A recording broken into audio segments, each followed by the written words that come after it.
Right, well, good morning everybody and welcome to our final meeting of the triennium, and we are all here today, which is wonderful. Been a busy 3 years and here we are at the last point of the triennium. So we'll welcome everybody online, people watching on the live stream. It was a busy one today, but always good to see the staff down the back supporting us as well. So there's no apologies and there's no notification of any urgent business. Things brought to my attention, so I assume there's nothing else. And we need to no declarations of interest this morning. I think it's all fairly procedural. So we'll just move on to the confirmation of the minutes for 24th September. So I'd like to move second next. Confirmation of those. Thanks, Caleb. Caleb's moved. A seconder, please. Thank you, Sue. All those in favour, please say aye. Aye. Against, carried. We don't have a public forum this morning. And JD's coming in online. Right, we'll move to our first agenda item, which is our Risk and Assurance Committee report from our meeting on the 30th last week. Good morning, JD. How are you? Good morning, me, Adrian. Can you hear me okay? Yes. Oh, excellent. Ngā mihi o te ata. Good morning, everyone, including the Adrian councillors, Manaya and the MPDC team. I'm here to present my chair summary for the latest Risk and Assurance Committee, which was held on the 30th of September. I firstly want to thank the committee members for reading and engaging with the largest meeting pack we have had this triennium, and thanks to Manaya and the MPDC team for the work to support the committee. I'm really proud of the progress that we've made to provide assurance to council and also to the Matamata-Piako community. In terms of the meeting, we received our standing reports and had a full agenda that covered a lot, including reviewing our charter and our effectiveness via our annual self-assessment, a recommendation for the incoming council to re-establish the committee for the 2025 to 2028 triennium. We reviewed a number of policies with the Preventing Fraud and Corruption and the Sensitive Expenditure policies recommended to council for approval. We had more robust risk reporting, including the 2026 work plan, and diving deep into 4 out of 11 of the council's top risks. We reviewed the risks of transition of waters to Waikato Waters Limited. We had some great progress in areas such as building consents in Lagoima.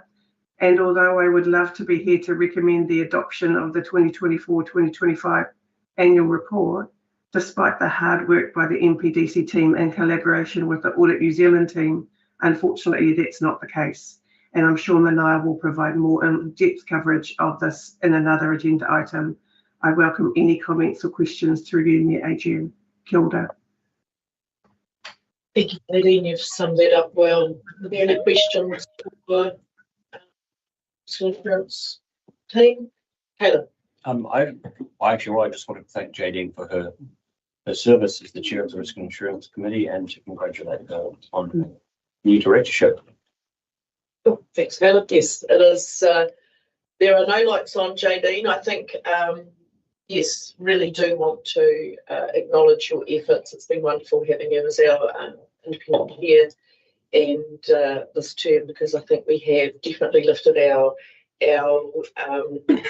ability to understand risk and to do the assurance side of it, to uphold the discipline that was required of running this organisation. So, and also just to acknowledge the risks of the transition for the waters. It is quite significant. And the thing is, these days, if you don't know what your challenges might be, where you need to have your eyes over what could hold things up. It's really, really important in these times to understand where the risk sits. So it was pretty significant, and it was a larger agenda pack. It was massive. We don't really like that, but at the end of the day, there were things that needed to be addressed in this triennium rather than carry them through to our next risk and assurance meeting, which will likely be not till late November, early December. I would be picking. So better to address it now than roll it on more months. So it puts us as a council and for our staff, management staff, in a much stronger position, I think, from an operational perspective. So with that, would someone like to move the receipt of the report, please? Moved Bruce, seconded Gary. All those in favour, please say aye. Aye. Against? Carried. And that's great. Thanks so much, Jadine.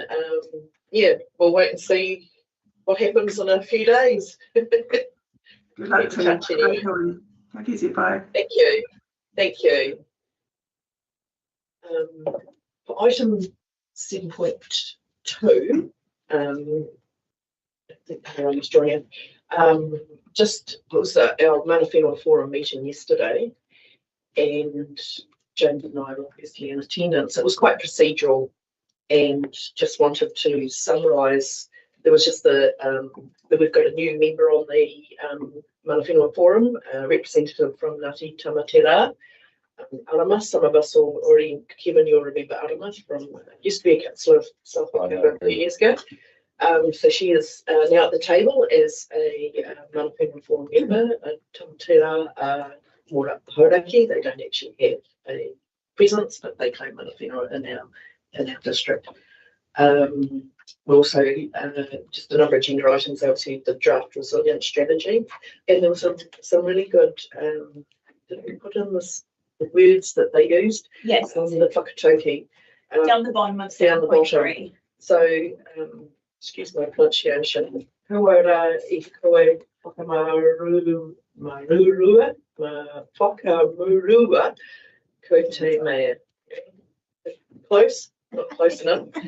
Translates to, I go forth into the future with my past spread out before me.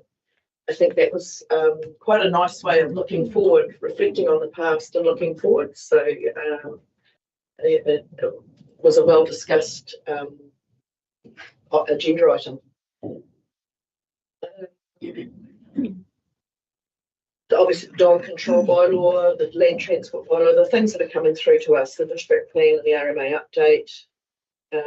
Also, civil defence. Obviously, Andy was present, and obviously the conversation around resilience in our community, with respect to Marae, and then of course the work program update. So it was a relatively straightforward procedural meeting. So if someone would like to move the information being received, Gary, would you like to move that?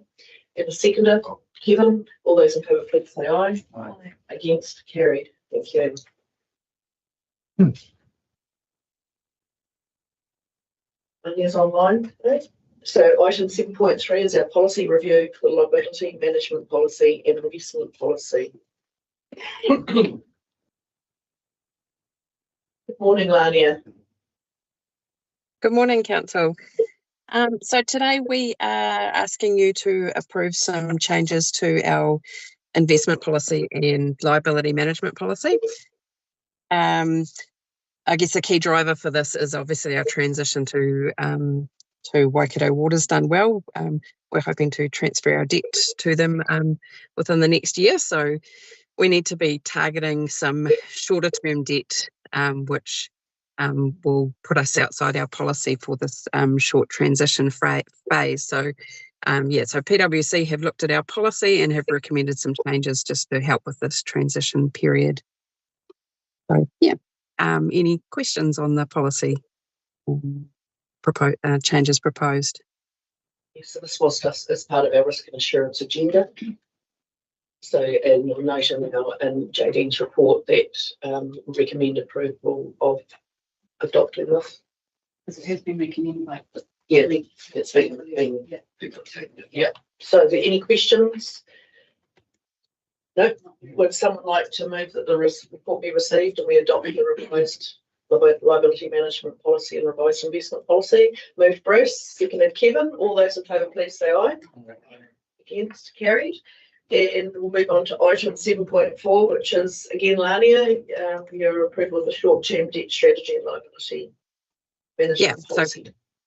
So thankfully you've just adopted the changes to the liability management policy, because now we want to use those provisions. We need to raise approximately $7 million of debt this month, and we want to target a shorter term debt. That would put us outside of our 0 to 3 year funding maturity band. So we're asking for council's approval to do this, to fall outside of our policy for this transition phase.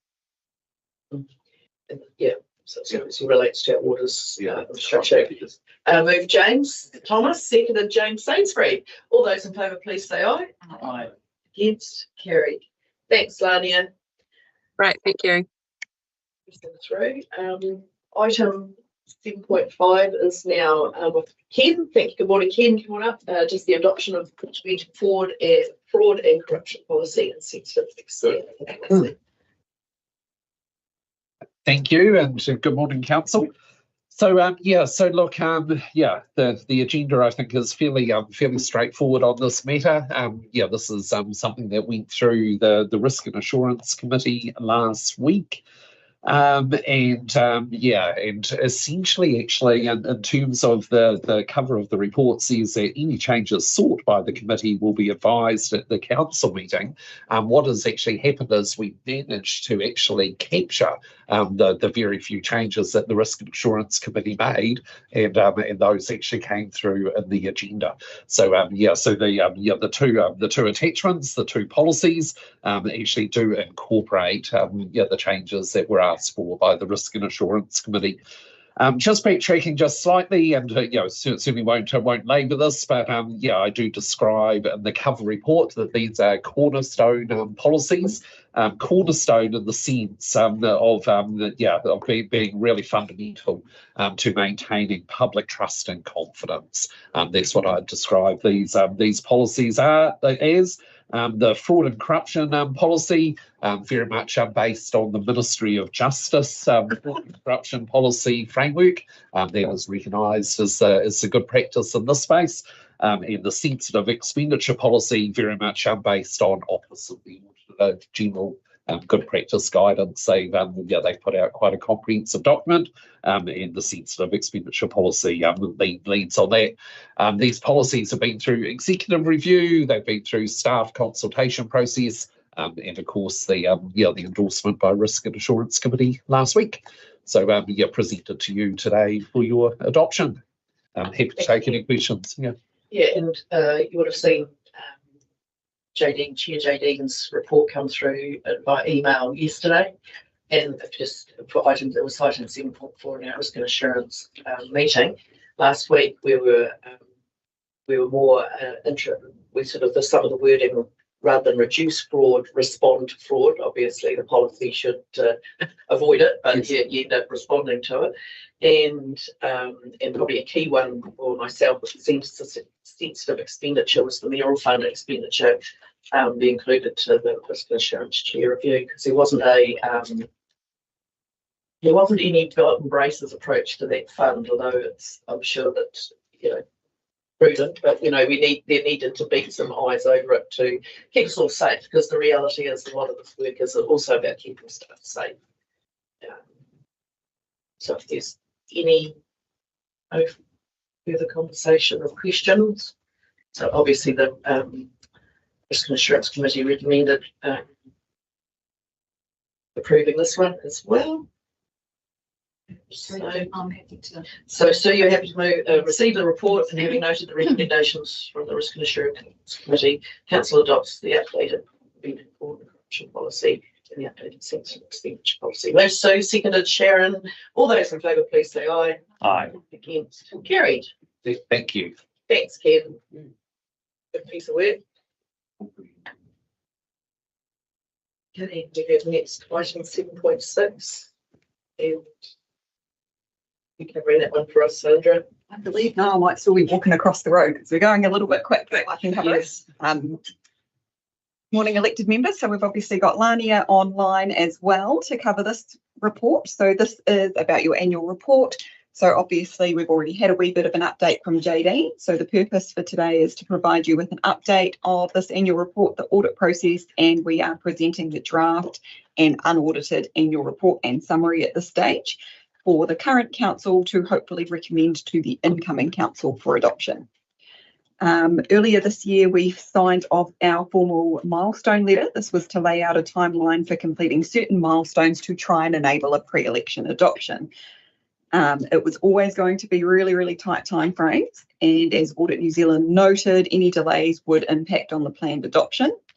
Staff have been working really, really hard through the audit process across many, many teams across council. Unfortunately, it has taken a wee bit longer to get through the expected work of some parts of the audit. Part of this is the impact on the audit system changes. We've got evolving standards and different expectations around what is required of council to fulfil these audit requirements. We've also had new drinking water standard performance measures to comply with, which took extra time for audit to work through. The audit team paused their work last week and will return to finish the annual report audit later in this year. This is because they allocated a certain amount of time for MPDC and now need to shift to other areas of audit work.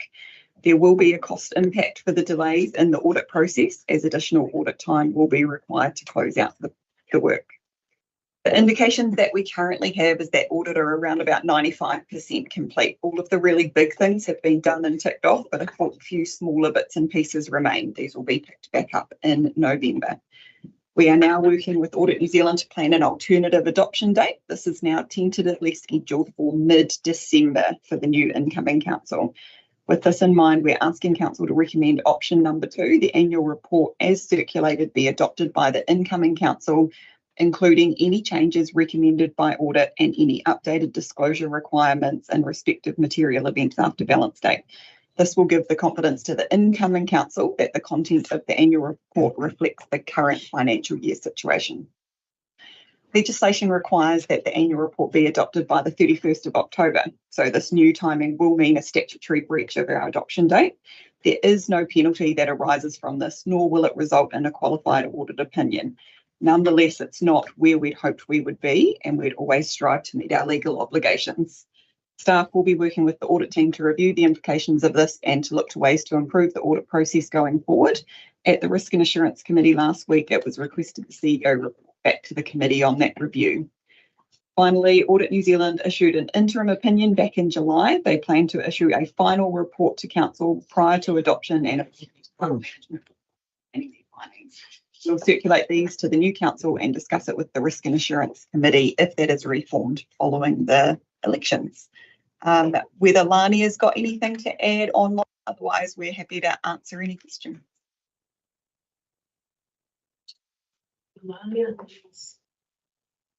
No, I'm fine. Thanks, Sandra. I think you've covered everything. Yeah, and summed everything up really well. Obviously, it's discussed at the Risk and Assurance meeting this week. So, statement, you know what I'm going to say. This is a shocker, really, isn't it? I mean, it's put us in a delayed situation, particularly if we're 95% there. Surely, if we're 95%, I'm going to say this because if we're 95% there, surely it would have taken how much longer just to get 100% there, you know, and extra cost. But somebody's got to say it. But it happens all the time, doesn't it? It's just bad management on their part. I'm sorry. There you go. There's not much you can say to that. I accept that. And the one other comment I will make is, if you didn't know that was the social setting in Matamata, you'd think, what on earth is this thing? It's probably not the best front cover we could have, but there you go. Okay. Perhaps if I could make a comment on that. Firstly, I apologise to the Risk and Assurance Committee, and I apologise to Council that we're in this situation. I do just want to add some context to this. We are 95% there, and it's incredibly frustrating for all of us that we haven't got it over the line. But I can confidently say it is not through any lack of effort on our team or professionalism on our team and or the Audit New Zealand. I think the 95% and how close we are puts into context that we can always improve, and we've already identified areas to improve. This team that have been working on this project have a 100% record in terms of meeting deadlines. So this is foreign territory for us, but we know we can make changes to improve. I just want to reinforce to you that We are not talking about wholesale changes. There are things that we can tweak, particular areas we can focus on to make sure that we're not in this situation again. So my apologies. I do want to commend our team. They have done incredible work and worked some horrendous hours because we wanted this to be an adoption. So we're not there. And as I just want to comment that I do not place this on Audit New Zealand. I place it on me. It's my role to get this over the line, and we will definitely learn from this to make sure we're not in this position. This very foreign position for all of us. We won't be in this position again. I take it that our team, I'm sure, have just worked tirelessly. But yeah, it seems that anyway. Yeah, I guess I feel to sorry for your understand- team. I feel sorry for you all. Our team. I guess the context to put in with it is that because it's the end of the triennium, we're pushing something, you know, like it's a fortnight that we lose, because we have to have this through before we wound up for the 3 years. The other thing is that Audit New Zealand have a schedule of work. They blocked out X amount of weeks with us and they move on to the next. They can't just stay with us to finish off. Even if we're on 5%, they unfortunately couldn't. And their next available slot wasn't till probably 6 weeks' time. That's the reality. I guess for us going forward, or as for next council, will be in encouraging Manaia to look at ways to avoid this in the future, because if there's a cost at that end, perhaps we could front load that cost and get it done on time. You know, if there's, because audit fees are more if you get them back. So just to strike some context there, Kevin. It's frustrating as it is what it is. And I think it would be irresponsible of us to move it now. So I fully support Russell. I think the team's done a great job. I'm not too sure who you're apologising for, Manaia. I think they've done awesome. The Mayor's just sort of summed up how the auditors work, and those that have worked with auditors in the past will understand that. The question I have is how many other councils have been affected like this because the auditors haven't got it across the line? 18 last year. It's a joint thing. It's staff and auditors, but yeah. Sandra? We have the stats from last year. There was around about 18 councils that adopted after the legislative timeframe, and that's not uncommon. And there was many, many more. I couldn't remember the number. Niall might know that got modified opinions. And I think just to throw some more context in there is the whole audit process has ramped up a lot in the last 3 years. And so that means staff are caught reacting a little bit more from processes that we've had to meet those new qualitative and quantitative analysis, which has affected a number of councils. There are a number of Waikato councils that I believe have not got theirs through yet either.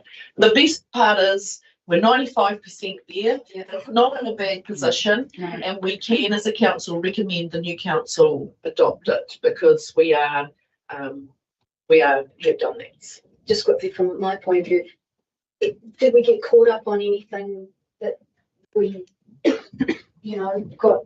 There is one area of the audit which always puts our audits at risk. A couple of years ago, and it's revaluations associated with assets and processing of assets.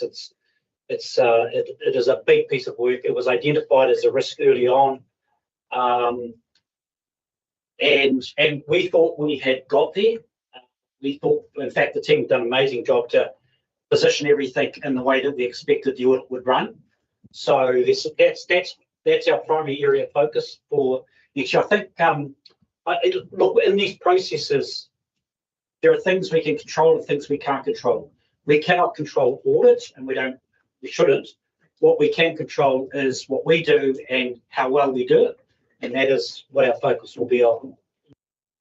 And I think just also add, just noting, each year there's always work-ons, where they. That's what I was referring to. Yeah. So it's come through in risk and assurance on the agenda for the risk and assurance committee's radar as well, to make sure that where there's an opportunity to get on top of these things that it is occurring, that we're putting a little tension on it to keep progressing them. And a number of them have been closed off that are historic. We always will agree to disagree with audit on some things. But yeah, I think looking at it, I think we are in a better position, even though we're fallen short. I support our staff, Manaia the staff, for the effort that they've gone through. There's been some long hours, and the frustration is that we've got to go into the council will need to go into the next phase of budgeting, and so there's still, it would just be nice to sign it off, but it is what it is. Bruce, I know we've covered it within risk when we talked about revaluation. Is this real? And I didn't delve deep enough. Is it related to the problem we had with revaluations?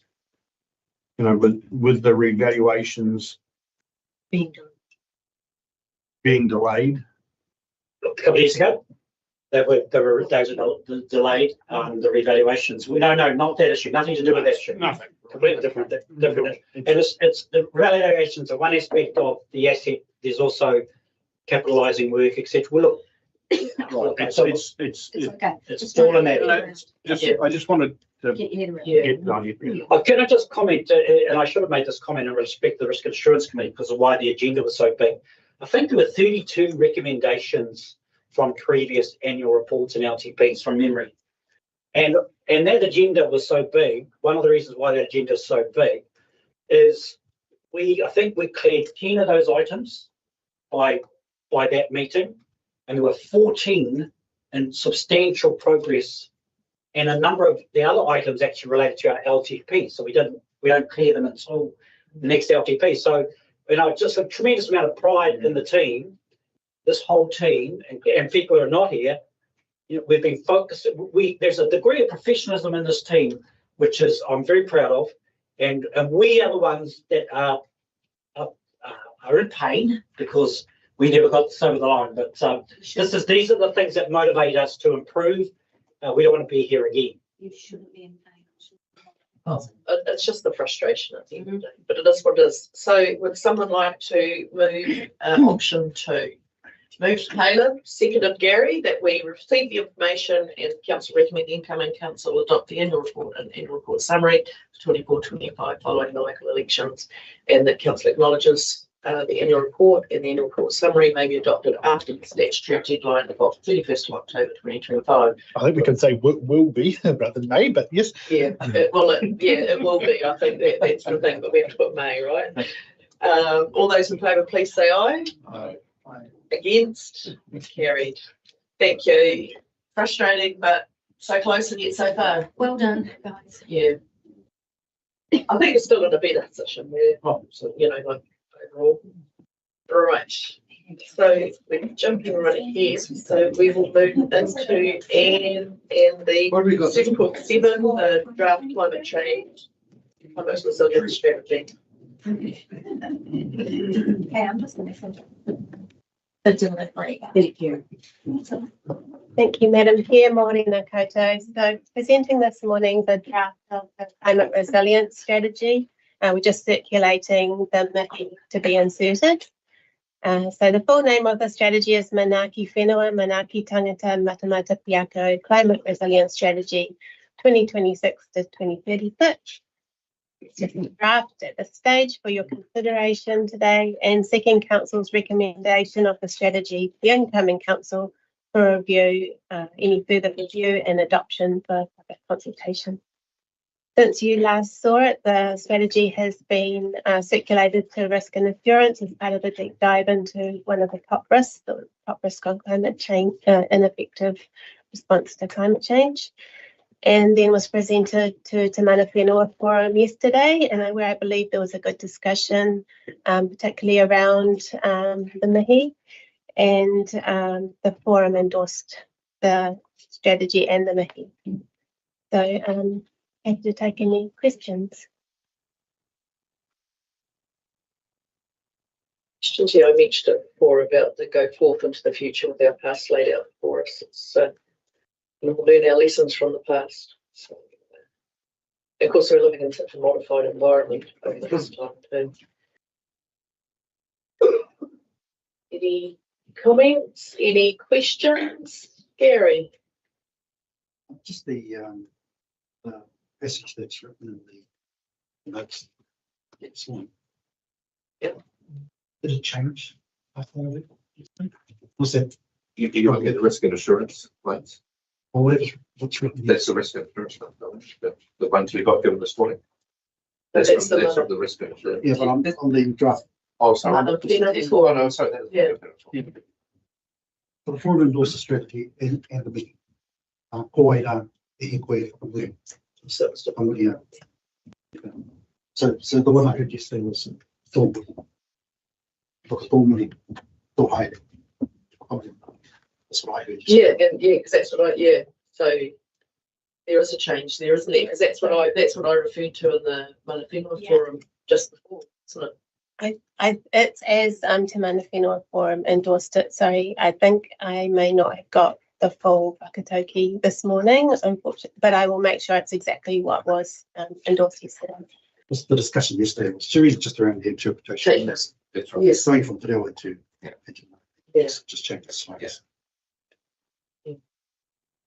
But it's good because could you say the phrase again? Because I butchered it a little bit. Well, Wasn't too it's bad. different to what's written here, but Yeah. the original is Thornbury. The idea.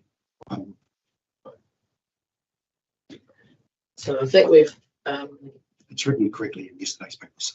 yeah, just that feedback. I think that's yeah. So you think you just might have misinterpreted what was said. Yeah. Are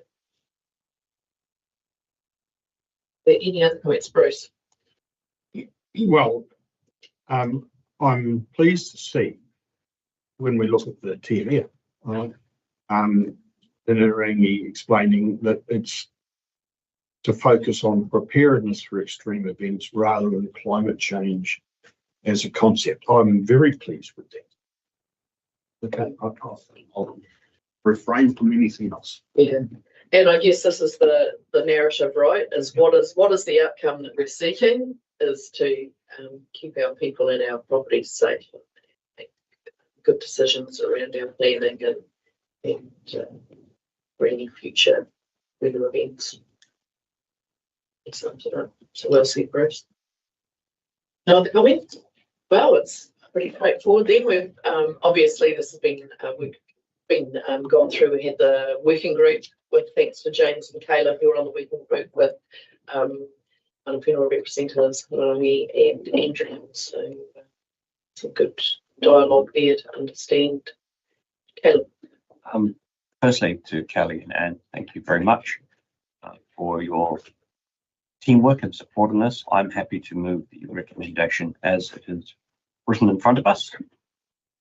So thank you again, Lady Sainsbury, Councillor Dr. Sainsbury, for your work on this as well, and just pass along my thanks to the TMF.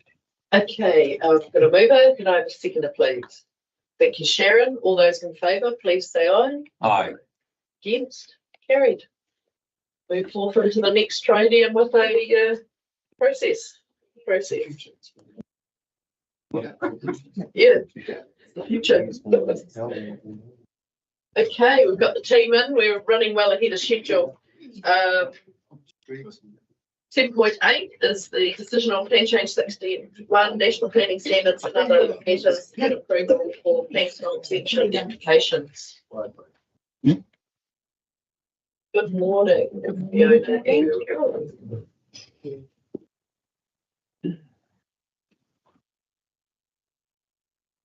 Morning. There's two matters that are part of this agenda item. The first one is to seek a decision from you as to whether or not to progress the notification of Plan Change 61 National Planning Standards and other matters.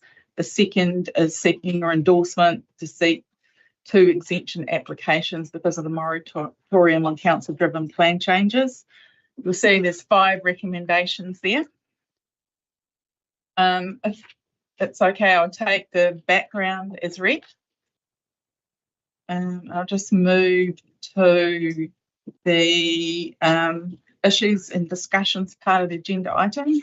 So the first, I'll just raise two questions there. First one is, should Plan Change 61 National Planning Standards and other matters be notified?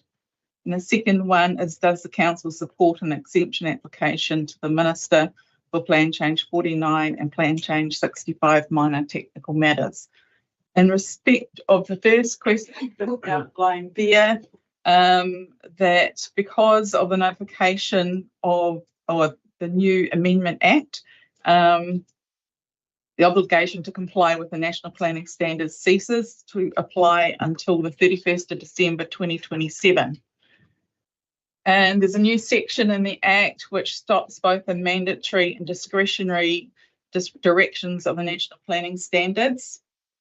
I've also said there that irrespective of the requirement to cease applying the National Planning Standards, the Council could decide that it wanted to pursue Plan Change 61. However, if they were to do that, then we would need to apply for the Minister for an exemption. And it's a recommendation from staff that that's unlikely to be given, but that is, of course, your decision. If the Council did decide to proceed notifying Plan Change 61 and not seek an exemption from the Minister, then the Minister could intervene and basically ask us or tell us to withdraw it. So staff believe that it's not possible to notify Plan Change 61, and for this reason it's recommended Council does not proceed with notifying it.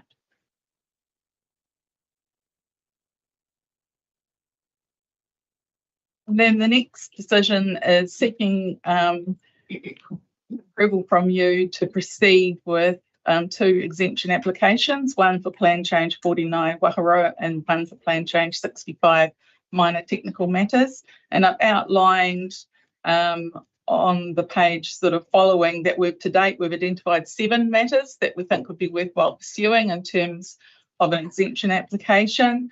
And this is because there's specific criteria that the Minister has to follow. And one of them is to rectify matters that are currently in the district plan that may be causing implementation issues. And we've identified the first matter is regarding some heritage buildings where they've been either removed from the site or demolished, but the heritage schedule and the notation remains. So we think it's really important to move forward with those and to remove the notation to provide certainty for community and for people who wish to develop those sites. And there's other ones that are outlined there, ones that relate to the removal of the development concept plans for the 2 sites in Morrinsville, which was going to happen through Plan Change 61. We think that's just a minor issue and we can provide certainty for the community by doing that. And I've outlined a couple of other examples there. So we've had an initial discussion with MFE and we've sort of outlined to them the types of matters we're looking at applying for, and they certainly think those are the matters that would normally sort of fall within that criteria. And for that reason, we think that staff consider there's benefits of moving forward with this plan change, and we've included some recommendations for that. Obviously, there is a bit of a process to go through, so we have to fill out the exemption application, lodge it with the Minister, and then wait for their approval until we come to you to then ask you to notify the plan change. So we do know that there's a bit of a backlog of applications with the Minister, but we're hoping to lodge that sort of application by the end of October, because I think there's a few matters in there that would be really useful to move forward with. The second exemption application relates to the continuation of Plan Change 49 Waharoa, and that would fall under the sort of any other matters part of the criteria that the Minister has to consider. And we've outlined here there's some good reasons to pursue the plan change. We think it aligns with the government's Going for Housing Growth program, and in particular Pillar 1, as it frees up land for development. And we've just sort of outlined there generally some of the main changes that we're looking at for Waharoa, which is the movement from the from residential zone to the medium density zone and the rezoning of the Mowat Street subdivision. We're proposing to have a discussion with the governance group as part of moving forward with this exemption application. We think that from staff point of view, there might be some parts of the existing sort of spatial plan that's being developed that is unlikely to be as successful. So seeking some guidance from the governance group as to which parts of the plan change or that we wish to move forward with in terms of the exemption applications. So essentially that's it. We've outlined advantages and disadvantages. I propose that we need to go through all of those. We've outlined some risks associated with, particularly if we move forward with Plan Change 61, and some identify that there will be some costs associated with pursuing Plan Change 65, but those costs can be met within the existing planning budget. So yeah. Great. Thanks, Fiona. Excellent summary. Bruce. Sorry, you say within which existing budget? The existing budget that's within the planning team. So you're saying the work for 60 can be carried out within the existing budget to reduce costs? This is on page 90. Well, it's difficult to predict cost. If like under 50,000, if there are submissions and a hearing is required, then the cost could be around 100K. That's in addition. This is page 9. I'm just. It's. I'm. Go for it, Fiona. Yeah. I think Fiona can explain. We've just provided some indications of the costs, because if we're actually moving forward with a plan change, it does cost money because we've got to notify and prepare the plan change. We think that there certainly is resourcing within the staff to do that. It's not a criticism. I'm just trying to get an understanding of you're saying it within your budget, and then you're saying it could cost 100K in the same paragraph. That's where I'm. It's always saying is that it is within our budget, but there will be costs. So we're not saying there's additional costs. Right. It's just that it's within the budget. It's the indicated cost of it being within the budget. Yes, yeah. Sorry. Yeah, just that it's new work. So we're just being transparent in terms of letting you know that will be costs associated with it. Lower costs than what we would normally be carried out for plan change, is we think it's very unlikely there'll be many submissions. If they are, there'll only be a handful of submissions. Right. Sharon. Moving forward, where it's got the recommendations, do we need to add in there that the council moving forward, the incoming council, needs to act in any way before it gets to the chief executive's final approval? Because we can move something today, but if there's a backlog for the 31st of October, that's going to be the incoming council. Just a question. I think that's an operational, it's delegated authority and operational. We're doing the endorsement here today. Is that the way you use it? Yeah. Thanks, Diana. Yeah. Yep. Yeah. I'd just like to, thanks, Kevin. I'd just like to also just acknowledge the sensible approach and strategic approach that's being taken here. Plan Change 49 has been around for a long time, and it is spinning on the spot and affecting people in Wapara. And I think it's a good idea to see if we can get an exemption to progress that plan change, because it's been sitting there for a while. Makes sense not to progress with 61. I think with what's been mentioned about Eden Park recently, pricked my ears for around usage of some of our parks in town. So, it's, if we're going to free things up, or if there's a desire for the government to free things up, then it would be not prudent of us to continue with 61. Just to tidy up those minor technical matters is definitely a good idea, because we're holding up again community with a property around that heritage status in Lawrenceville. So, just really pleased that the team have been able to get their heads around what it means with the RMA and the process and being stopped, and where there's an opportunity to actually apply for an exemption to actually make some progress. Well done. Good thinking from the planning team.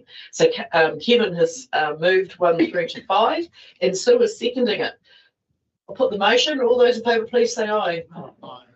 Against? Carried. Thank you, and thank you. It's great paper, laid things out really clearly. Very well. Very well. I'm very Thank sorry for you. you. Your life must change on a daily basis. It's all part of the challenge, right? That's right. Yeah. Great. Thank you. Is Barry in the room? Yes, Barry, we're racing ahead of time. We're on to item 7.9, which is the road naming for a private access way at 130 Waterworks Road, Kiwataki.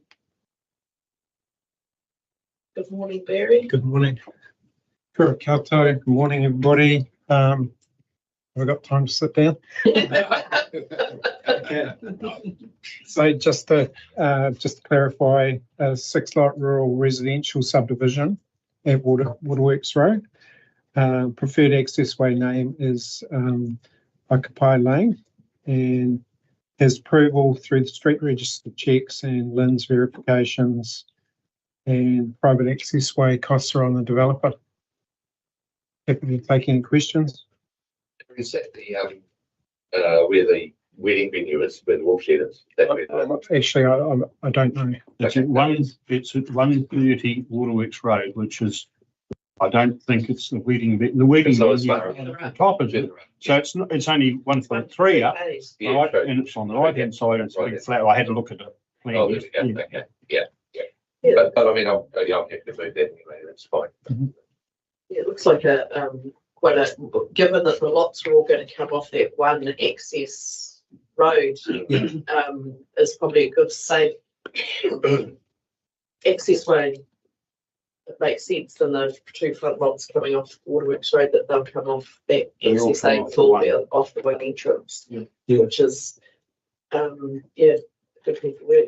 I'm always curious as to why we require planting, but that's not your space, you're naming roads, so we'll just the process. Yeah, I just thought I'd include the tree placement plan because I thought it depicted the access way a bit clearer. It does, yeah. No, that's great. Thanks, Barry. So James Thomas is moving, Russell is seconding. All those in favour, please say aye. Aye. Yes, carried. Thank you. Excellent. I think we'll break for morning tea. Yeah. That's okay.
Okay,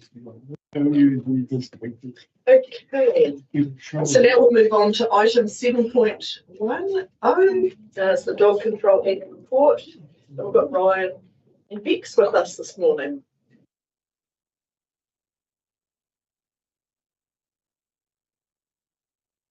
Hello. So yeah. Your light on, Bex. And on. Yeah, Ryan Johnson, Community Protection and Compliance Manager. I'm joined with Bex. She's the Senior Customer Services Advisor and Animal Control Administrator. So we're lucky enough to have her for at least 2 hours, officially 2 hours, probably more, a day to help us out with animal control. So I'm here today for the annual dog report and ask that it be adopted and publicly notified. Hopefully you guys had a chance to read it. I'll just go through some points around it. So we're required under legislation to report once a year on this. Bylaw hasn't changed for 10 years, but so it's due in 2026. There's currently some pre-consultation around this. It's had real good engagement. There's so far 855 responses to the survey that's gone out.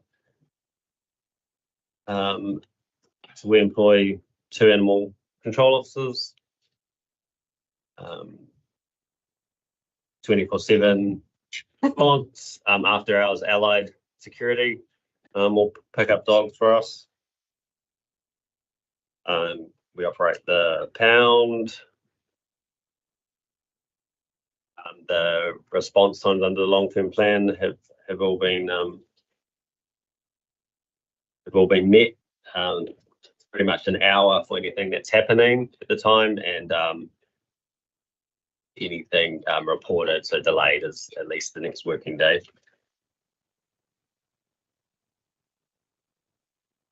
The performance measures haven't been changed since the 2021-2031 long-term plan.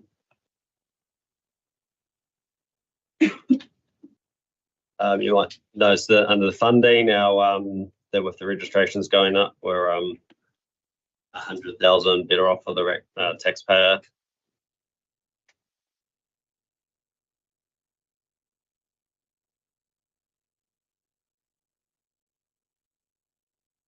Dog regos are $157, but if you meet all the discounts, it's $77. So that's a no complaint rebate of $35. If it's de-sexed working dog, it's $30 off, and a responsible owner rebate's $15 off, so you can stack those. And on the flip side, penalties, if you're there's a 50% penalty if your registration's late.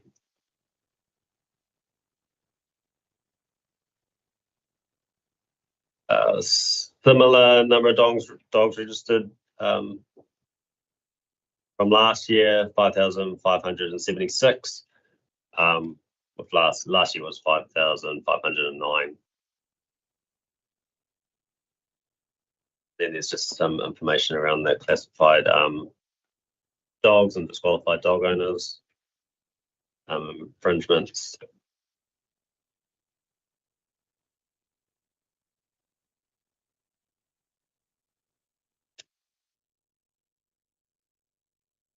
Yeah, we received 786 complaints that year, which is increasing year by year. There's some information on the pound and the unfortunate part of the job of having to destroy dogs that are unable to be rehomed, but up from last year's our rehoming rate, which was 12 last year, 4 last year, but 12 this report.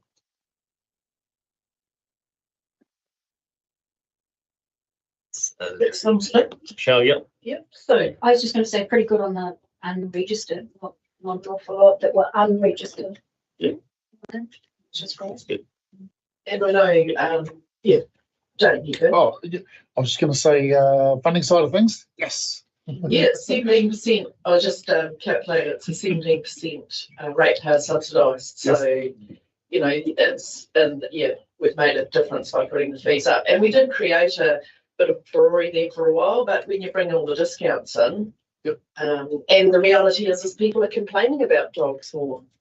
That was going to be my next question. Like, what do you think of those complaints are rising like that? Is that down to a few problem dogs and someone that's ringing up all the time, or is that people's less tolerant around barking, or is that like what do you think's causing that spike in complaints? Probably with the increase in population. So although the dog registrations are staying sort of stable, the increase in population over the last 3 years, especially in Morrisville and Matamata, have increased. So the number of complaints may very well be coming from people who don't have dogs and are moving into the district, moving into areas where they don't know, moving into a district where there are already problem dogs. So they're making the complaints about that. But also since COVID, so to speak, people have been complaining more. And the complaints have been and less likely to go over the fence and talk to their neighbour. Yes, so just come straight to council to complain.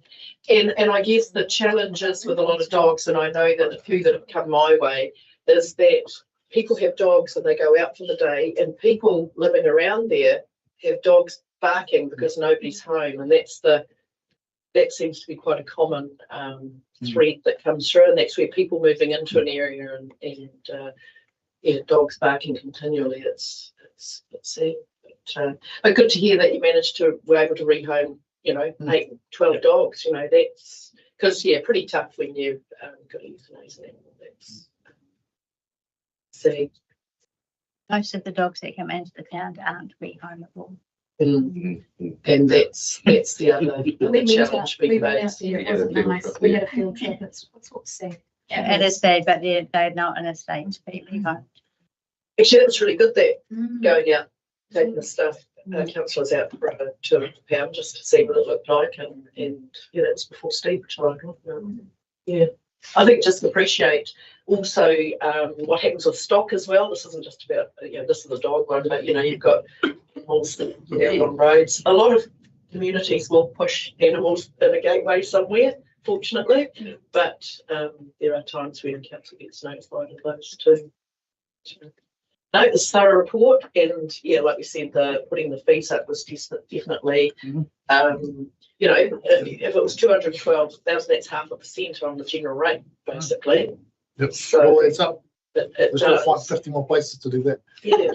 And of course the reality is, as much as people don't feel that they should have to pay a registration fee, there is a cost for council in delivering this service. So, Could have another 3 years to do that, Dave.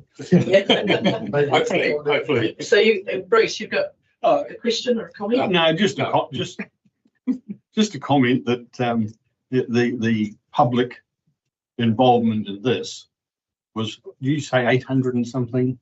So this is for the pre-consultation for the bylaw next year. Yeah. Okay.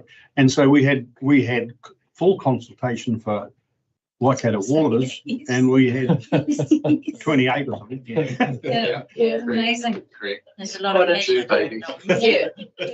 You wait till they include cats. Okay, with that. Okay, would someone like to move the recommendation that the dog control report for 24-25 be adopted and publicly notified? Move Jane Sainsbury, seconded Jane Bourne. All those in favour, please say aye. Aye. Against, carried. And I'll just see you in the chamber, Bex, because you don't often get to come over, do you? No. Bex is based in Morrisville. But no, it's great. And we're just talking about the addition and tidying up of the office in there and how the improvements that have been made. It's a better working space. So that's great. Thank you. Good to see you. Right. Now we'll go to 7.11 with Sandra with our end of trading arrangements. Procedural matter that we have to go through at the end of trading. Thank you. So, as you'll all be aware, our elections are happening on Saturday. Really? Are you sure? This year? Pretty sure. So the outgoing council exits office technically on the day that our results are declared. So that's anticipated for next Thursday. And before the incoming council can make any decisions, they need to be sworn in, which is scheduled for the 28th of October. So there are around about 12 days in the interim where we don't have any elected officials officially. So this report is to pop in some delegations and some arrangements for if anything was to happen that was very urgent within those 12 days. So just a brief background. So we've got delegations to the Chief Executive for anything urgent that will be done in consultation with the Mayor-elect. Some of your committees automatically get discharged. So you've got your Te Mana Whenua Forum, your Risk and Assurance Committee, and your Chief Executive Performance Committee, where no special arrangements will be required in those interim days. The Hearings Commission. Now, elected members appointed to the Commission do cease to be members on the day that our results are declared, and new appointments can't be made until the first ordinary meeting of Council. So Council may wish to consider and resolve that these current members that we've got be appointed as independent members rather than elected members. So that's part of your resolution if you wish to do that. There are certain committees that are operated under different legislation that are not discharged. So your civil defence, for obvious reasons. So your incumbent mayor remains the member of this committee until your results are declared, when your mayor-elect will become the member of the committee, with Councillor Smith being the alternate. The Waikato Regional Transport Committee, same thing. The incumbent mayor remains the member until the mayor-elect after the results are declared. The District Licensing Committee. So this is currently chaired by Councillor Sue Whiting and Councillor Russell Smith being the deputy. Council may wish to recommend the appointment of these two as independent members rather than elected members, just to cover us for those 12 days if necessary. Staff have done everything that they can to ensure that that probably won't fall within those 12-day period, but it's better to have this delegation should anything be required. So just a thing. Microphone. Because Russell's not standing. Independent. He's in That's the word independent. Right. So it's only, there's just sort of a bit of clarification in my head. He's not sort of in the pot, but he's it's the same for all of us, even for us hearings commissioners. We become independent. If something comes up, we can still function. We're giving that authority to do this function. It's only on the rare chance that something will be required. I've gone 6 years, Sue, without being called on. So 12 days. Yeah, you never know. Just keep your health up. Faster climate resilient. Yes, it's the word independent is the critical terminology here. It's not council, you become independent. So we're off the pay sheet. Yeah. So the Aerodrome Committee is established under a separate legislation, so that will still remain. The Hauraki Golf Forum will still remain as it's under a separate legislation as well. Councillor James Sainsbury is currently the appointed representative, and a new representative will be appointed after the election if need be. So you have a number of recommendations there if council would like to give these delegations and appointments, just to cover us on the rare chance that in those 12 days something may need to have some very urgent decisions being made. Happy to take any questions. It's pretty self-explanatory. Kevin's got thumbs up and Sue, so move Kevin, second and Sue. Motion, all those in favour, please say aye. Aye. Against. Carried. So that's for the Commission C 1 through 4. Thank you, Sandra. We are all organised for the next phase. And next we have 8.1, which is our Lagoima record summary for 24-25. Good morning, Ali. Good morning. So I presented this to TMF, and I'm sorry, Risk and Assurance. Don't think so. We are listening. Yes. And I will take it as read, but there's one thing I do want to note is that you'll see in the results we've had a really big step up in how well they have been responded to, and that we have 100% compliance with the Act, with the only one going over the days was done in accordance through an extension. And I just want to give props to my off-sider legal admin, Catherine. She has been running this and learnt it while I was on maternity leave, and she's been doing a great job of keeping staff on track, getting the information and getting it out all in the time, and she's been wonderful. So props to her. Do you have any questions? just feedback. I think it's great. The challenge is who it gets assigned to has always been sometimes the thing where it gets lost and it just sort of. Often we actually get requests that have maybe 5 departments that have to get back and managing all those different people, because you send it to one and they say, well, I can't answer this, it's someone else's department, and each of those 6 people shuffle it around their own internally. But one thing that was discussed at Risk and Assurance was what we'll provide next time. They have requested that we also include who is making the request. Is it central government, is like parties or things like that? Is it businesses, individual people, elected members? And so just as a category rather than the individual being named. Exactly. Yeah, we won't name it. Categorise where they're coming from. Exactly. What's their intent, basically? Yeah, because we do actually get quite a few from, well, quite a few, but a reasonable number from the ACT Party, the Green Party, who are trying to gather information. Taxpayers Union are a classic.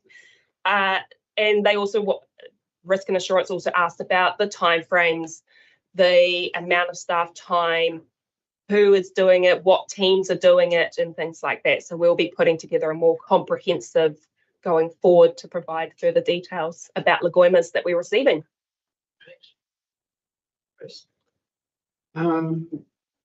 Charging. Yes. You talk about the charges have been in place since 2016.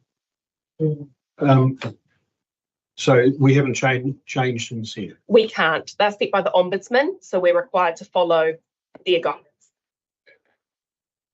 And they haven't changed since then. So to be fair, the $38 per half hour does add up quite quickly. I'm a big advocate for when we get a Lagoima, you get the first hour free, that we provide as much as we can within that hour if we know it's going to be a big request. So it's not just you're not getting anything. It's like, this is what we can provide. If you want the rest, we're going to have to charge for it. I think it's a nice, reasonable approach where they might go, actually, that was all I needed. And we can only identify the highest amount that we can charge. So staff will estimate 6 hours, let's say, of time to complete a request. If it takes 8 or 10, we cannot charge for that. We can only charge for that 6. So it ends up being quite substantial. Usually the big ones, we will estimate 12 hours or so, and that we get into the thousands. So we've only had one just recently who have accepted the charge and did that just last month. So is it quoted first before you don't do it? Yeah, absolutely. First, and they have to accept it before staff. It. Yeah, absolutely. Sometimes staff make a mistake and gather it early, and we often just release it in that case because we have it then, and we actually don't have a reason for not. You can't go yeah. back. Yeah. But usually, yes, staff don't process it until. And I assume that because there's another resource there, that's a new resource that we haven't necessarily had before? Yes, so Catherine is a 0.3 for legal and she is 0.5 for planning. Good.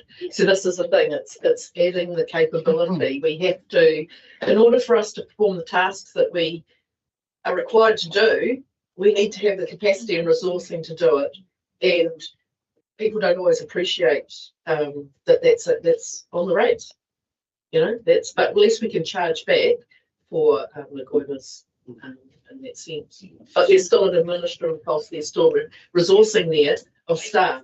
Yeah, they take a lot of time. Yeah. Yep, you said it's right, but it is very rare. We only have an hour that we use of staff time to discuss and get back to a Lagoima response. Great for that clarification. But I'm still sorry. Yeah. Council has set the following charges. So it's council has set the following charges that are allowed by. Sorry, yes, it should. It should. Are those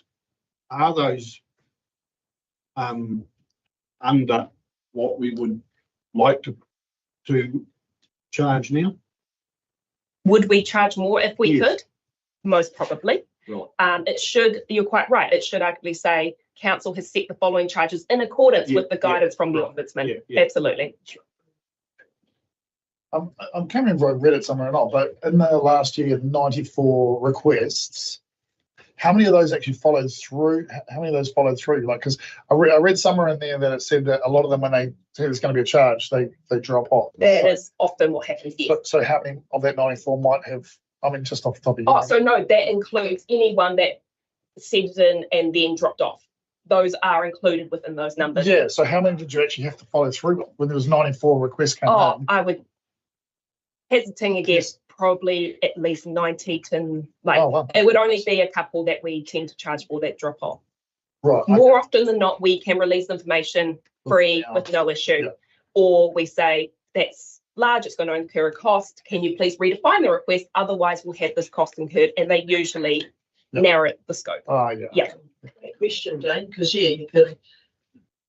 Yeah, it's understanding how many don't end up being followed through that staff have to process.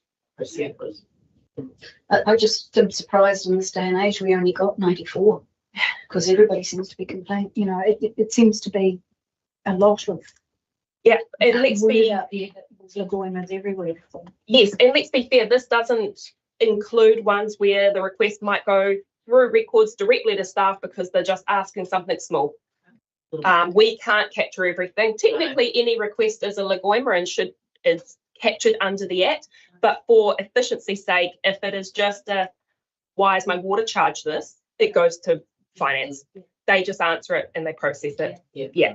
It says five requests is either changed it to a more manageable or withdrew. So. There we go. Yeah. Right.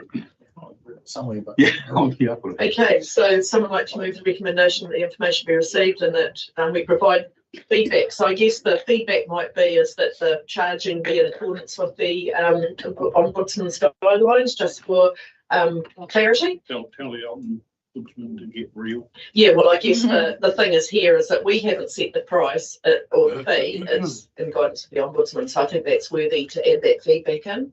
So someone like to move that recommendation. Move to Caleb, seconded Dave. All those in favour, please say aye. Against, carried. And we still have Ellie for the next two. We have item 8.2, which is the legislative compliance register. Yes. So again, this went to risk and assurance, and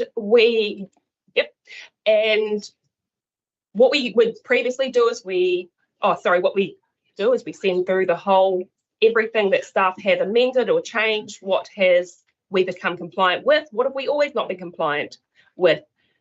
It is actually looking, I feel like this is a positive improvement from the previous year. A lot of our non-compliances are in the factor of resource consent, building consent applications, because not 100% of them are processed within the required timeframes. And then we're repetitive ones that we always have every year because they are unlikely to ever be 100% compliant. But we had a nice additional one of Martin O'Day, I believe, and his team have been working on the biosecurity for Cold tree dieback provisions that they added to help with that. So that became a compliant aspect. Are there any questions? Take it as read. I guess that's quite good, isn't it? Because the biosecurity, it goes back to 2022, and I know the dieback has been around for a while. I mean, it goes back to 2016, I think. Actually, I observed a council meeting once, and I was doing my governance training, and there was a person came and presented about Kauri dieback in 2016, so that's how long it's been around. And I remember it was quite interesting. Come to a council meeting, but you might learn a few things. So, no, that's good. Right, so then no further questions or comments. Would someone like to make that information be received? Moved Bruce, seconded Russell. All those in favour, please say aye. Aye. Against, carried. And then the final one from Ellie, 8.3 is the delegation policy and delegation register amendment. Yes, if you cast your mind back to the end of last year, we slightly changed how the delegations were done, and we provided that if the Act had already been delegated, Mania had ability as required to sub-delegate to staff. So what we implemented was an Excel spreadsheet to track what delegations have been added to the register, who by, whether it was the council, the date of that report, or was it Mania through his powers under that policy.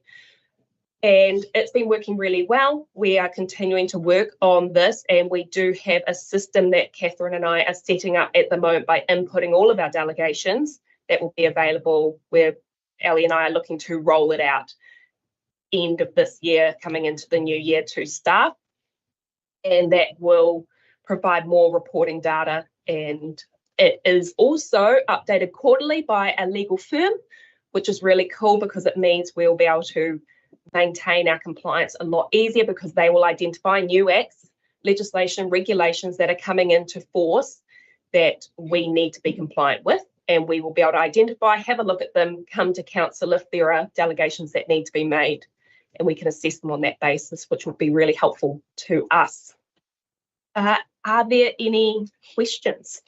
I think it's great that the new system has been purchased to improve the policy. I think that gives clear, saves time probably by having it all in a system and register. So we must make life, the intent will make life easier. Probably quite a bit of work though inputting.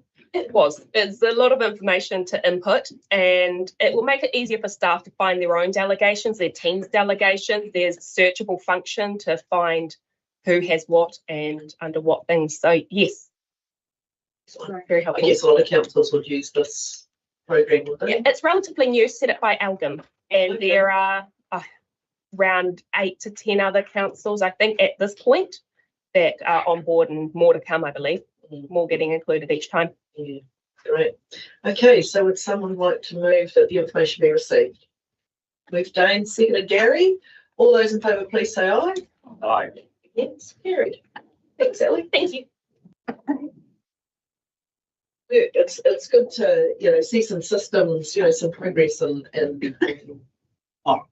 so just having the right processes. And a lot of this is about ensuring that we can give you the right assurance that we're doing what we should. Yeah. And these systems just help us identify gaps, fill those gaps, and make our systems more, the way we we undertake our duties more robust. That's assured. Yeah, it's great. Right, so the next one's item 8.4, which is my mayoral diary for September. But Kwaja, I think the highlight was the Bailey's business night out. It was a really good night. I think most of us were there, and Lisa O'Neill was certainly an energizer bunny. Great night. Baby launcher, not empty netting. Test syndrome, just baby launcher. That was. They do the best that they make a best. Yeah, that's what I respond to my goddaughter for the children. It was very good. No, it's no, it was a interesting month. I don't think anyone got any questions. Just a couple of days you could have filled in, Adrian. It was a busy month. It's actually it was a complicated month with all sorts of things going on. But I really, the business night out was a great night to celebrate, and I really do feel that it is really important that we celebrate our local business and bring our business community together, albeit it's not a big, massive event, but those that are there come together as a community, which is what we really want to drive as a district, that we are connected as a community, working together and supporting local business. I thought there was a real buzz in the room.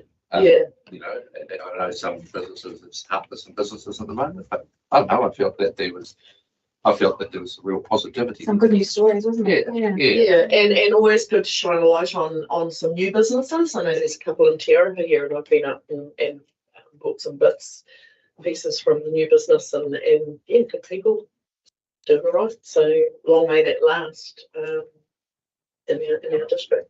So I'd like to move my report be received. A second of those. Kevin, all those in favour, please say aye. Aye. Against? Carried. The overall winners have to move shop because they've outgrown their current premises. Yeah, there's been a few of those actually that have grown. Yeah, it's a good point. Hey, it's how some businesses do outgrow their premises and do need to, and thank goodness they can find somewhere.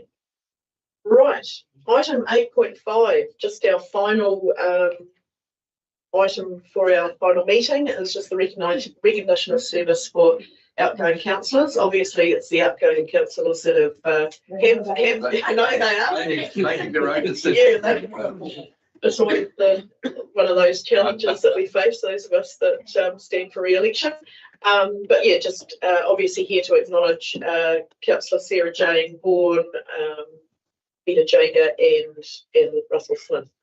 And I guess, yeah, it's been on reflection, I just want to say that it's been a great 3 years. I think we've had to, we hit the ground running with our onboarding in 2022. Thank you all for making that time to learn about council, because I think when you're new to council, we don't always have a full appreciation of what council actually does and where our role as elected members sits, and that will always continue, I guess. And again, we've faced up to some realities. It hasn't been easy. We've had to make some pretty tough decisions, but I'm proud of what we've achieved. I feel comfort that we've made some good decisions, you know, with the information we've had. And of course, there's been change. Appointed new CE. You know, we've gone with the waters. We've really had to take a really strategic lens. I know that's a challenge at times when you're with what's in front of you, and you know, short-term thinking and 3-year trainees is always a challenge. But I'm pleased that we haven't been faced with making any difficult decisions in the last couple of months, because like last time was quite interesting, and you know, I just feel that it was steady as she goes, and just really want to thank you all for your support. It's been a team effort. Always use the sport analogy. There's no I in team, that we all work together as best we can. We all respect one another's views, and here we are now at the end of the training. So if I could call up Sarah Jane and Peter and Russell. I guess while you're doing that, I endorse your comments, but also thank you for your leadership. Yes. You know, I think you've circulated a bit of stuff through at the time, and certainly got us running very efficiently. So thank you. Yeah, this is Paul Toker. One team, Sarah Jane, lovely team. Yeah, and nice to see you guys not in the room at the moment. So thank you. I really like the paper. I chose it. Lovely paper. See, Peter got a gift last time, and then he decided he wanted. Yeah.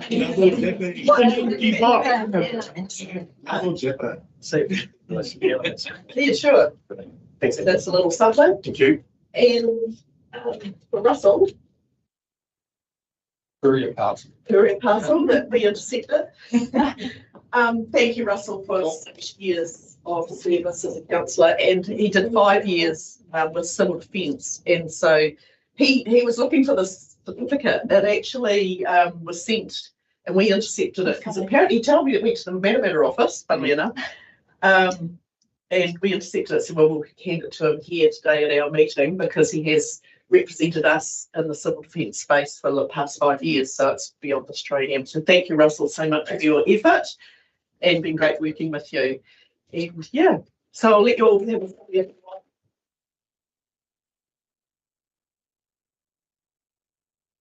Right, he can go first. He beat me. I've not seen anything today, so I'll say something now. I just want to thank you people for your friendship, companionship over the last 3 years. I admire you all for giving up the time to serve your community as councillors.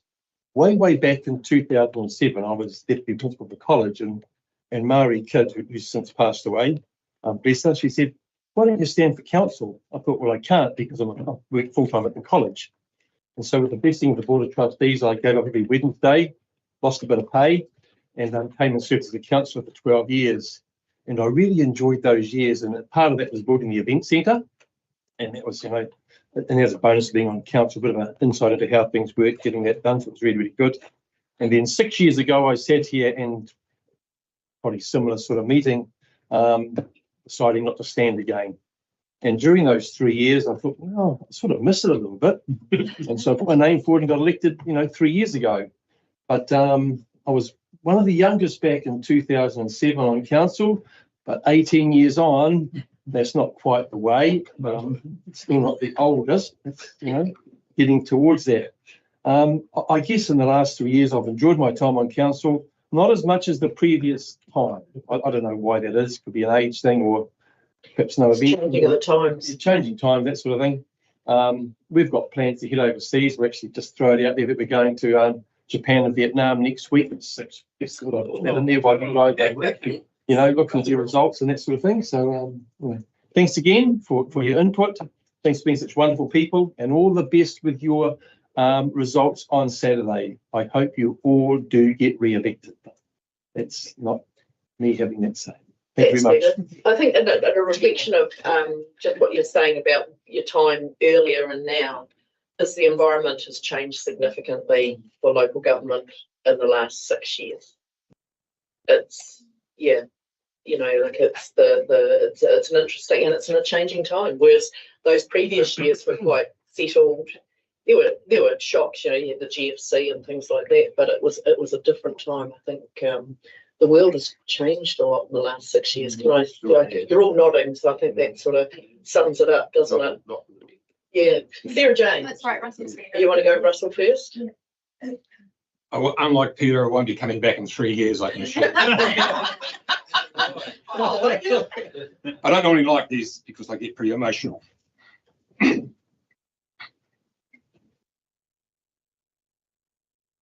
6 years have come and gone bloody fast.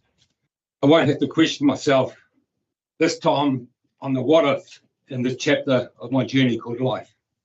It's been a game of two halves, working under two captains, and like a lot of good teams, I believe we have come home a lot stronger in the second half. As in any game, there are some strong points and not so great areas. If I could comment on 3 areas that disappointed me personally. The time and resources spent on the proposed spa complex in Te Araha. In hindsight, perhaps setting our sights a little lower at the outset could have created a different outcome for the district. It pains me to think of the missed opportunities and the resources that could have redirected elsewhere. Secondly, with no disrespect intended, the Maori ward vote deeply divided my convictions. While I respect and uphold the principles of democracy and accept the outcome, I regret abstaining from the vote instead of opposing it as my heart guided me to do. This was a decision that I drew criticism from not only from within, but from the public as well. Thirdly, the implementation surrounding the speed sign change at Manawaruru remains a point of contention for me. Feeling not fully aligned, I regret letting myself be persuaded into accepting it as it was. Despite these challenges, I am proud of the tangible and positive outcomes we achieved together. The progress on the district's playgrounds has been outstanding, and I anticipate watching the Te Araha playground come to life. It truly demonstrates what can be achieved when a forward-thinking community comes together, a sentiment that complements the successful sports complex developed in Matamata. On a more personal note, I have been moved by the smaller, often overlooked victories, the restoration of cracks in pavements or addressing the low-hanging branches, issues that may appear minor but are significant for individuals like the little old lady with the blue rinse in her hair, who inspired me and reminded me of the weight of public service. And of course, the Te Araha Domain barbecue can't go without a mention. Thanks, Manaia. I also stand by the values I was elected upon. This was vividly demonstrated in the chamber during the vote on 3 waters. Though the motion's fate was already sealed, I chose to honour my principles and voted in its favour. Despite external pressures, it is a moment I will carry with me always. To the amazing staff who I've had the pleasure of working with over the 6 years, many thanks for your support from the CEs down to the newest employee. You all work with an amazing organisation. Your contribution makes it even better. For all my fellow councillors, thank you for the last 6 years. It's been an awesome ride. It's been a blast, and good luck in the upcoming election. I will now have to find a new Wordle team. No, James is going to change the name. Yeah, Adrian, you're a great captain. Yeah. Thank you. Thanks, Russell. Sarah Jane. Follow You guys do that. No, I just want to thank every one of you. It's been an amazing 3 years. We're very lucky how well we've all worked together. I think also that comes down to your leadership, Adrian. I've learned a lot from so many of you, even Manaia and Don as well. Staff, thank you for everything as well. And I wish everyone the best of luck. I'm sure you'll be fine. And maybe you'll see me again in a different district one day. Yeah, sure. Connections we make. Thank you. Kind words. So I always think that we're all in this together, and we do our best with with tools we have, and yeah, don't ever underestimate the strength to gain from one another. No crying. So, Manoa, would you like to say something? Yeah, thank you for that, the opportunity. What I'd like to do, if you, and thank you for allowing me to, just on behalf of our executive team and our whole organisation, thank you all for your leadership, for your clarity around your expectations and your direction that you've set for us. I feel that we've made progress on some big issues in this term, and I think a lot of that goes down to you wanting to see things progress and setting the parameters for us and enable us, the team, to get on and get things done. So it's very much appreciated. I thank you also for your tolerance and your understanding and your recognition of the pressures that affect the organisation and the team. You've always been willing to listen and as I say, been very supportive of and acknowledging what we have to do at times, deal with at times. You probably don't appreciate what effect, what impact the environment that you have in this room and the way that you interact with our staff when you see them in the community. You probably don't appreciate what impact that has on them. But this environment is very supportive, and you are very welcoming. And I can anchor back to a couple of our new staff who came into the organisation in the last 12 months. They came into this arena from other councils, and when I talked to them afterwards, they were blown away by the environment that you create, and how comfortable you are, and questioning them, and how comfortable you make them feel. And my comment is normally, look, they are from our community. They are our community. You are. And so I don't think you actually really can understand what impact that has on our people. In terms of what that does to our business, of course, I think what it does is that it helps our team understand what you want to achieve. And that knowledge that we can be upfront and honest with you in everything, as we should, that environment of honesty is incredibly empowering for our team. So I really appreciate that. And on behalf of all of the people that come into this room, our executive team, of course, our governance team, of course, but when KVS people come into the room, and you may have noticed that they may look a bit daunted initially, and that you ask questions and you engage with them, and they go out feeling that council has wanted to understand what I'm facing, and they're very appreciative of it. So please, that is I'm not sure that is necessarily replicated throughout the land, but certainly in our district, we your executive very much appreciate that. The fact that all of our team know that when we come into this environment, and our team have done reports, but they know that we just have to deal with we don't have to go through the report. You've read them, you know them. Again, there's a lot of effort that goes in from the team to actually do that, but there's a huge effort on yourselves to get these massive agendas, and the fact that you work through them, and our team know, our authors know that you have read all of this. It's again, I'm not sure that that's replicated in all councils, but it's very much appreciated. In summary, we are here as an organisation staff to help you achieve what you want to for your communities. Can I say that on behalf of all of our executive and I do apologise, Fiona would be here. She had an appointment that she could not get out of, but she would be here. So I do apologise on her behalf.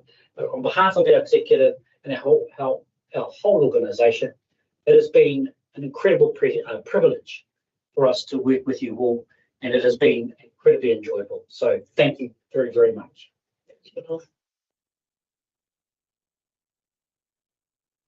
Yeah, I guess it's taken some courage.